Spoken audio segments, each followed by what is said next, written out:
Welcome to Dare to Speak, difficult conversations that can change everything. This is a place for you to bring those difficult conversations that you've been mulling over, that you've been thinking about while you've been walking around, doing the washing up or commuting to work. I'm Eve Stanway. I am a philosopher, psychotherapist of 25 years, divorce and breakup coach, and I help people in the moments where there's a difficult conversation they just don't know how to handle. This is a moment, your moment, to pause, reflect, and have a bit of breathing space to think about what matters to you and how to tackle those difficult moments. Using insight, reflection, case studies, and examples, I will guide you through those difficult conversations in a safe and constructive way. So let's begin.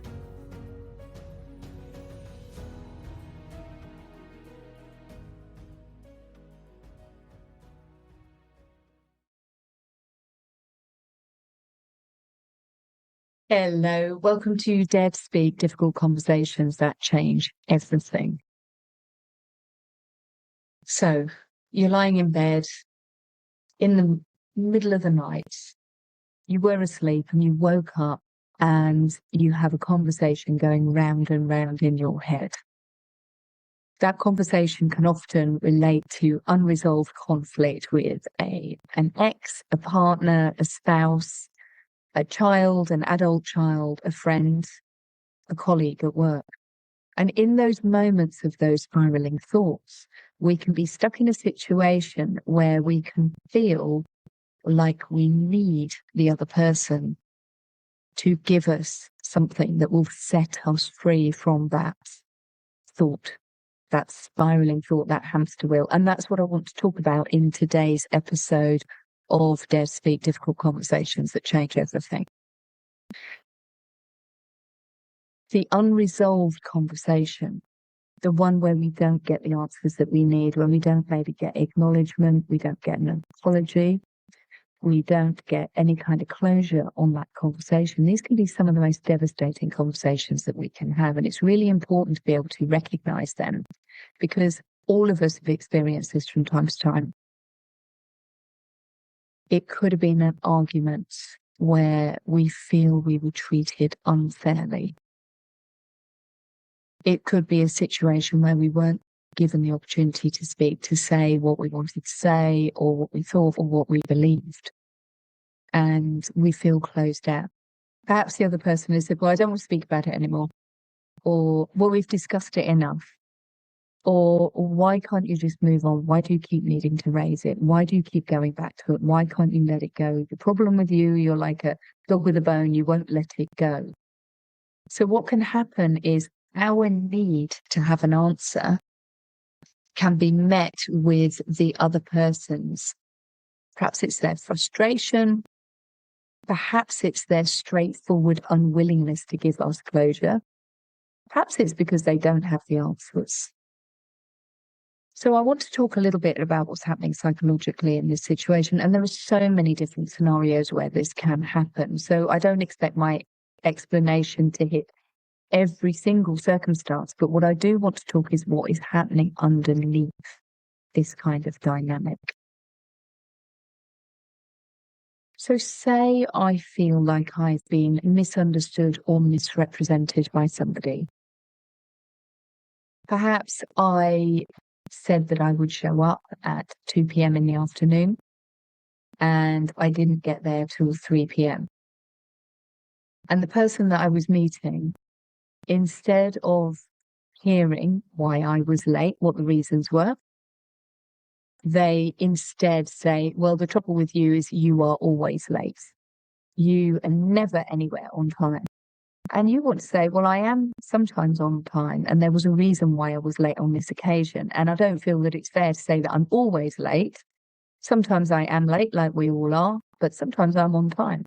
So that internal dialogue that I've just described there, of wanting to explain yourself, wanting to be clear, wanting to avoid being labelled as always late, for example. that hits our internal sense of justice. It will actually hit aspects of our own internal moral compass, because we want to be treated fairly. We want to treat other people fairly and treat ourselves fair. If the person that we're speaking to isn't allowing us that opportunity to say what happened for us, then we can very easily be left feeling like we have not been treated fairly. Yeah, it's perfectly acceptable to want to be treated fairly. So what happens is we can get stuck in a loop where we feel that we can't move on until we're heard, until the other person accepts our explanation, until the other person removes that label. And so we become fixed in that moment as believing that if we could finish the conversation and have that conversation, we'd be okay. And here's the truth. Probably we would be. The reality is, if we are late, or if we've made a mistake, or if we've done something and we get the opportunity to explain ourselves, it definitely can make us feel like we've been heard, rather than what can happen, which is the shaming, blaming, or criticizing. You're always late. No, can't rely on you. You know, it's just, you don't care about what I feel. You just turn up when you want to. So what happens is we want to defend ourselves and we want to say there's a reason why it happened. We don't always do it. The other person won't hear us. And so we get stuck. And this matters because in difficult, toxic and abusive relationships, or relationships where there is a very uneven power dynamic, the person in that uneven power dynamic can actually exert power by refusing the explanation, by saying, no, well, I'm just don't want to talk about it any further. And this is what you see in really complex or relationships that have become toxic. You see that one or other person simply doesn't want to discuss what happened. They don't want to hear. This can, well, a lot of us experience this when we're children, when, you know, we want to explain why we thought we were doing the right thing, but we weren't, in fact, doing the right thing. We perhaps made a mistake. We were misdirected. This happened to me once many, many years ago when I was, when my son actually was at primary school, and one of the other children came out with him, and the child said, oh, my mum isn't here. And I shouldn't have done this. It was definitely a mistake. And I went, oh, well, maybe you can just come home with me. And I started to walk home, and it was a terribly, terribly wrong thing to do. And I know now why it was wrong, but at the time I didn't even really think about it. But the person who was meant to be picking that child up, who had in fact been a few minutes late, arrived at the school and the child was gone. And the school didn't know who that child had gone with. And somebody must have seen me walking down the road with that child, and there would be no intent. I literally hadn't thought about it. And I remember that they were quite annoyed with me, and rightfully so. And actually the school was annoyed with me, and rightfully so, because I'd made a real error. I hadn't understood that from a safeguarding point of view, if you're going to take somebody else's child home from school, you need to ensure that A, they know, and that you have permission, and that you've informed people. So in the event that people think that child's missing, they know it hasn't been taken or abducted or, you know, kidnapped in some way. And I was naive, actually. I was foolish in that, and I made a mistake. It was a mistake, but it was a mistake that potentially had quite serious consequences, and certainly was extraordinarily stressful, both for the school and for the parent of the child and the person who was picking the child up. Now, in that scenario, although things were quite heated and quite understandably, the other parent heard my explanation, understood that I'd made a mistake. I realised I'd made an absolutely terrible mistake, apologised. And because we all heard each other out, everything was fine. It wasn't fine that I'd done that thing, but it was fine that we'd all listened to each other, heard each other out, and then that thing was resolved. I learned a lesson, and it was a valuable lesson for me to learn, and I'm glad I got a chance to learn that lesson. And to some extent, no harm was done, but it was stressful.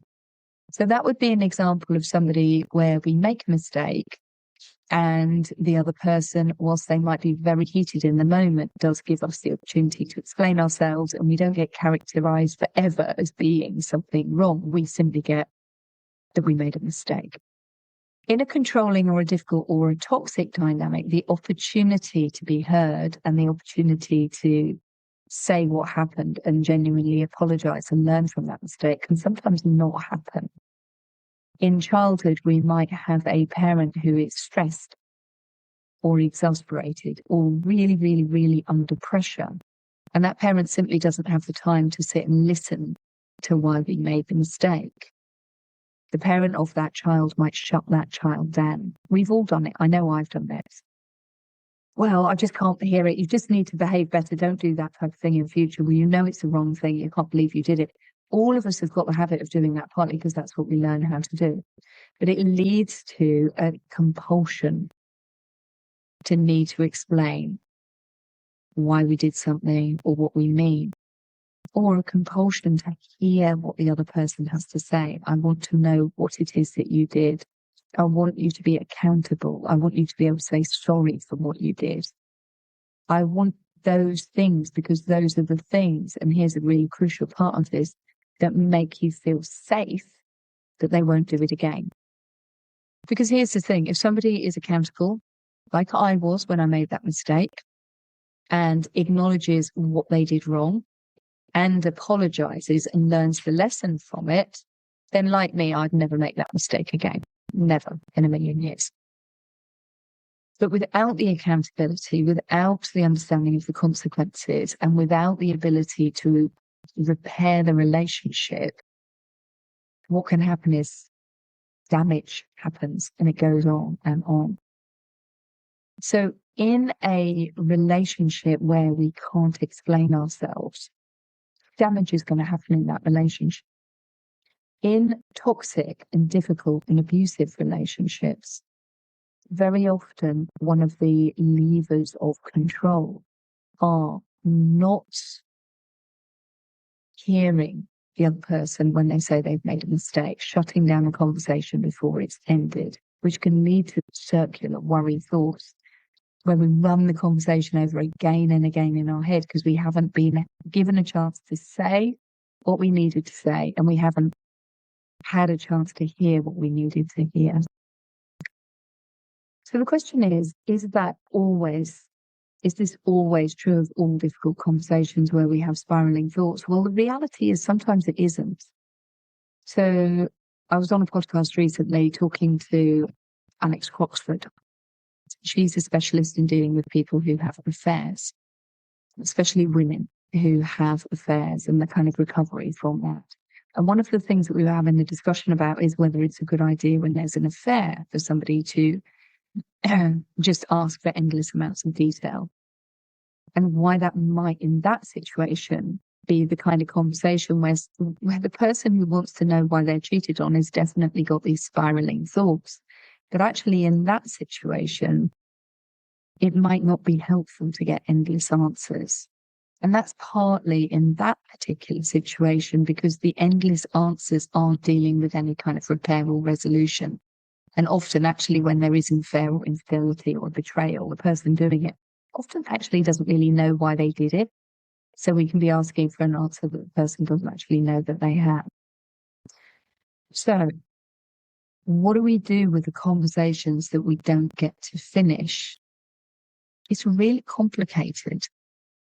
For some of them, it could be that we're not finishing the conversation because we can't, because that person's no longer available to us. Sometimes we're not finishing the conversation because the person just isn't interested in repairing the relationship by finishing the conversation. Sometimes we can't finish the conversation because the other person has got no idea of what it is that they did or why it was wrong. Sometimes we can't finish the conversation because the person does know what it is and they do know what they did wrong, but they feel so full of shame and blame and doubt that they don't want to admit it because they just can't handle how they feel if they admit that they did something so wrong. And that's people who avoid accountability. They kind of hide or deflect, or For instance, they might say, well, I know I did something wrong, but it was your fault because I don't know, it could be anything. I do remember a famous incident in my childhood where my dad dropped, and it sounds funny listening back, but it wasn't really funny at the time. My dad dropped half a dozen eggs, 6 eggs in the box. He dropped them and they broke. And I'll never forget him turning around and saying, that's because you annoyed me 3 days ago. And I always thought that was a marvelous piece of blaming, that somehow I'd annoyed him 3 days ago and that's why he dropped the eggs. And who knows, perhaps there was some measure of truth. So I hope this little deep dive into conversations that we don't quite finish has been useful. I'm aware I'm just touching the surface here. If you'd like to find out more, please have a look at the show notes. Please go to my website and please do take a look at my new community, Dare to Speak, where we will be discussing this and so many other topics. I look forward to seeing you there. Take care.